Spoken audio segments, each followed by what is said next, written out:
This is how we're ending Age of Sigmar 4th edition.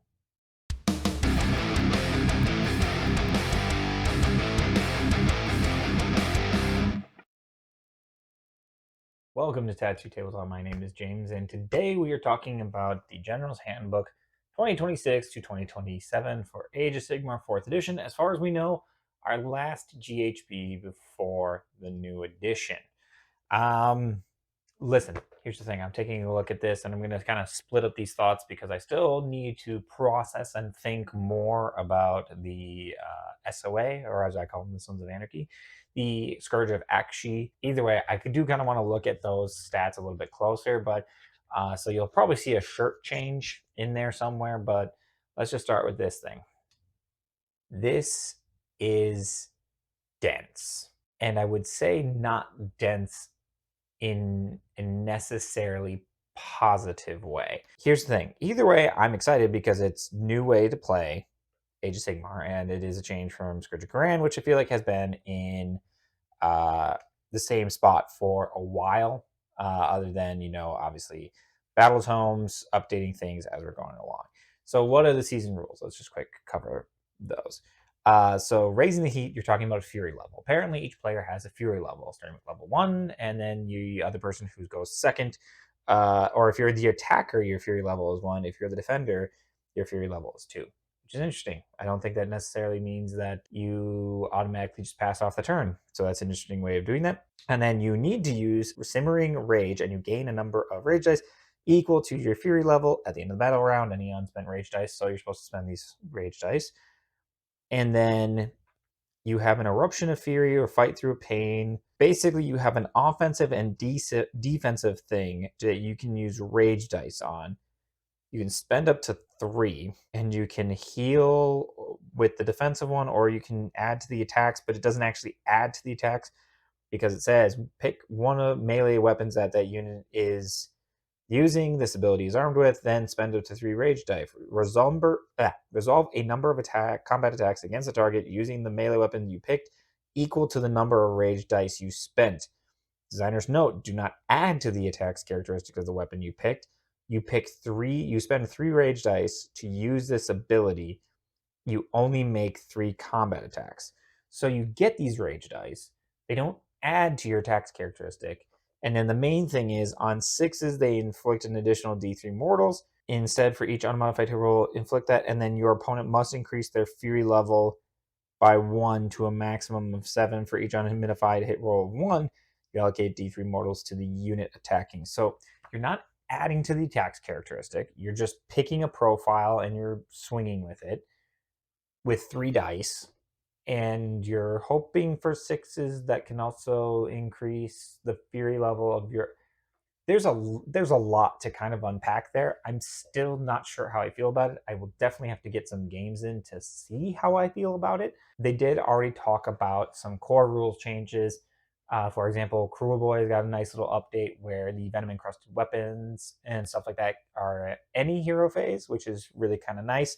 And I believe now you can attempt multiple dirty tricks during a phase instead of just one per. So that makes it very, very interesting. Yeah, I don't know. The season rules for this seem oddly weird. I don't know how I feel like more people are probably going to use the defensive profile because before allocating damage to a friendly unit, you can spend any number of rage dice. You reduce your fury level for each one and roll a dice on a 3 plus, remove 1 damage point from that unit pool. So I feel like that doesn't increase your opponent's fury level. If you need to really pop some damage through, maybe you go for that, but it's still only 3 attacks. You're rolling 3 dice.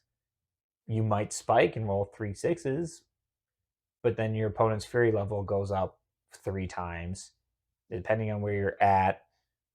Yeah, there's a lot to unpackage there. I mean, gut reaction, I do not care for it. It's a weird decision to be the one thing that we're going out on for fourth. Yeah, just very, very weird. And I think they changed some things too, where like place of power, you can increase the possibility or increase your fury level. I think. Let me see if I can even dig that up. Again, can we go back to the spirals, please? I'll pay extra for the spirals. I really will. Yeah, okay, place of power. Pick a friendly hero within 3, normal. Roll dice on 1, inflict D3 mortal damage on that hero. On a 2+, gain 2 rage dice, then increase your fury level by 2 to a maximum of 7. Channel Wrath, if that hero or wizard or priest, add 1 to casting rolls, yeah.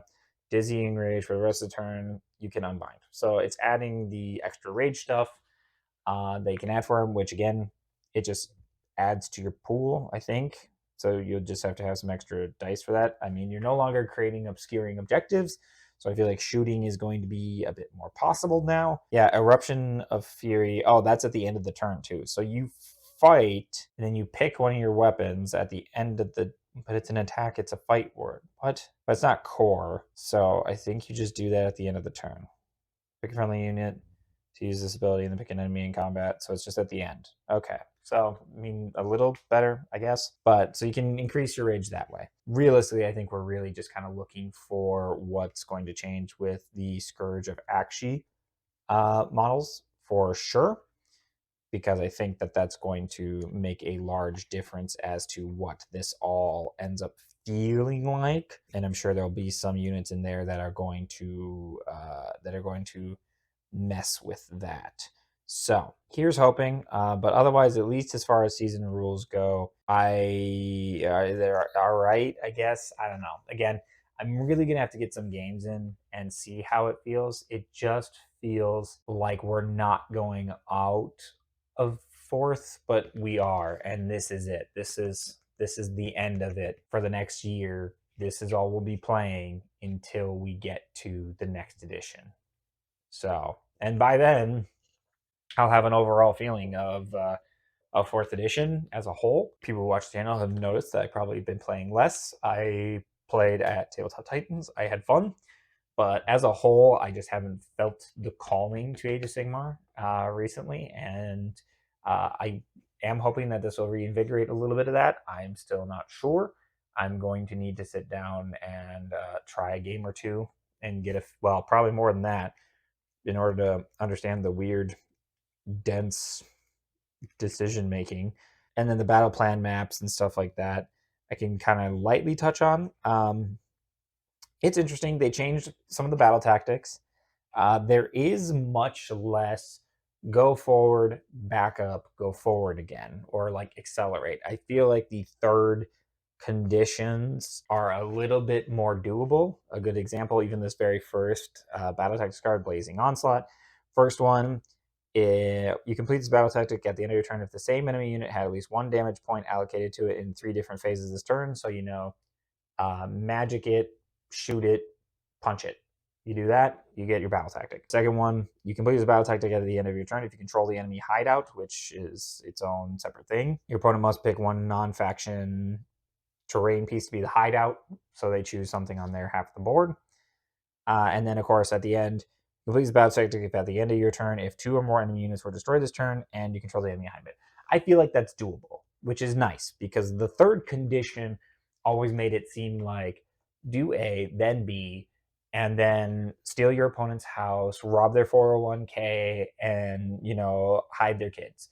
Like it seemed significantly much more complicated or difficult to do. So far, from what I've gathered from reading through this, a lot more of the battle tactics, the third step feels a bit more achievable, which is great.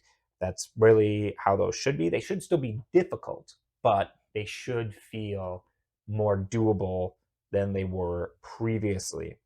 Even Siege of Ashes, the last one, repel the attackers. You complete this battle tactic at the end of your turn if there are 3 or more friendly units within 3 inches of the center of the battlefield that are not in combat.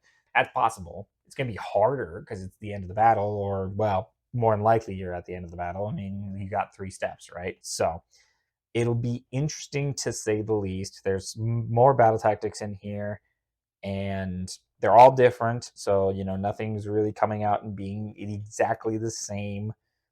There's one that's like a cops and robbers kind of situation, which is really kind of just funny. Oh yeah, Burning for Vengeance. Like this, you pick a character that's a fugitive, and the second step, quick pursuit. There are 3 more friendly units that are not within combat within 12 of the enemy fugitive, or there's no enemy fugitive on the battle. So what that tells me is for that one, just kill the fugitive. If you can kill the hero, then it's easy, because the first one is the most difficult part, which is you complete this battle tactic at the end of your turn if there is a different friendly unit wholly within each large quarter of the battlefield. Those friendly units are more than 9 inches from the center of the battlefield, and there are more and no more than one of these friendly units will set up this turn. I think it's possible, especially if you go first, depending on deployment. It might be possible to run across the line and click knock that out, and then in which case just kill the fugitive, and then you get strikes two. Then you get step 2 and step 3, just not at the same time. So there are some interesting changes. Your new objective layers are Sun Seekers, which is a yellow one, Golden Lions, which is the red one, Heldenhain, which is the black flail one, and the Scions of the Comet, blue one. So seeming to be very cities coded, which makes sense. Hammer Hall actually was the location of the Vermindum, or at least one of the main locations of the Vermindum. So it's got that. Of course, it still has all the other core rules, everything like that. There will be a transition here where I'm going to change my shirt and I'm going to have looked into Scourge of Akshi battle scrolls a little bit closer to kind of see what's what, because those war scrolls are going to be very, very different as far as it's going, and I think we're going to need a little bit more time to process them. I'm hoping it really does give some facelifts to some units who really need it, because thus far, Scourge of Guran, this last GHB, I was noticing pretty monster heavy. As a whole, there's a lot more monster armies out there kicking about, and it's felt different. There's a couple armies that have done well, that have been decently balanced, which has been great. I've always appreciated those. And even this last week, there was a GT in my local community. It was a smaller one, but nevertheless, one of the people that I know was playing 160 death rattle and actually did pretty well. And it was also just incredible to walk past that game and look at that board, because it felt massive. It felt like this big battle, this onrush of death rattles. It looked really, really cool. So I massively appreciated that. And so I'm not sure if there's a ton to change things here, because your rage dice is picking a profile and rolling 3 rage dice for those attacks. Your biggest damage attacks are going to be your monsters. So I don't know. I know there's been also tech that there's been conversations that people are going to anti-monster tech for this book to kind of be prepared for it. So that could be also a factor as well. Again, let's just do this here. We'll just fade out. Let's talk about the sponsor real quick of this video, and then we'll come on back to look at those Scourge units. Today's video is sponsored by The Forge for all your hobby nerd needs. Whether it's Warhammer 40k, Age of Sigmar, Marvel Crisis Protocol, Magic the Gathering, Pokemon, Lorcana, and a plethora of board games, The Forge has what you need. The Forge has been my go-to shop, and the inventory has only grown. If there's something you don't see on the shelves, fill out a product request form on their website. Thank you to The Forge for sponsoring this video. All right, we're back, and that's crooked, but that's fine. So I got to looking at the new Scourge of Akshi units, and I have some thoughts. So I think there are some that are really, really cool in there. The biggest highlight for me is probably the OCR Bone Reapers. I love the little mortis ones where on a 3-up, enemy hero is by themselves. You can go within an inch, so you immediately just get to hop in and fight them. And I think Vorkmortian actually looks really good. Wizard 2. And his abilities look fantastic. So good chance I'll be whipping out the Bone Reapers for that. And there's a couple other ones that are good. The one thing I did notice is there was a consistency across the board where when you use the ability, you increase your opponent's fury score by 1 to a maximum of 7. So again, it made it's worded in a way that it makes it almost feel like it's a punishment. Like when you use this ability, move your opponent's tracker up 1 to fury.